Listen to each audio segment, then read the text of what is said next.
Où se trouve le Mykonos 6? Le navire sous pavillon français a disparu des radars pendant plusieurs heures. Le bateau serait désormais dans les eaux palestiniennes contrôlées par Israël. Il aurait franchi le blocus et ne serait plus qu'à quelques milles des côtes gazaouis.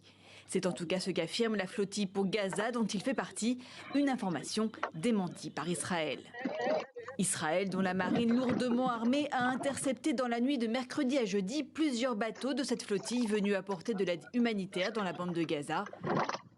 À bord, des militants pro-palestiniens venus de plus de 40 pays, parmi eux l'eurodéputée franco-palestinienne Rima Hassan ou encore la militante suédoise Greta Thunberg. Des passagers arrêtés et escortés vers le port israélien d'Ashdod pour être ensuite expulsés. Si vous regardez cette vidéo, c'est que j'ai été enlevée et emmenée contre mon gré par les forces israéliennes. Notre mission humanitaire était non violente et respectait le droit international. S'il vous plaît, demandez à mon gouvernement d'exiger ma libération immédiate ainsi que celle des autres. Dans un conflit armé international, un État belligérant a le droit de bloquer le territoire ennemi, de dérouter les navires et de contrôler l'aide destinée à ce territoire. La question qui se pose est de savoir si le blocus israélien est légal.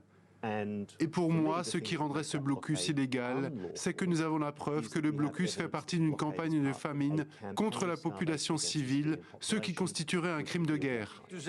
La justice turque a annoncé l'ouverture d'une enquête. Le président Recep Tayyip Erdogan dénonce la brutalité d'un régime génocidaire qui tenterait de dissimuler des crimes contre l'humanité.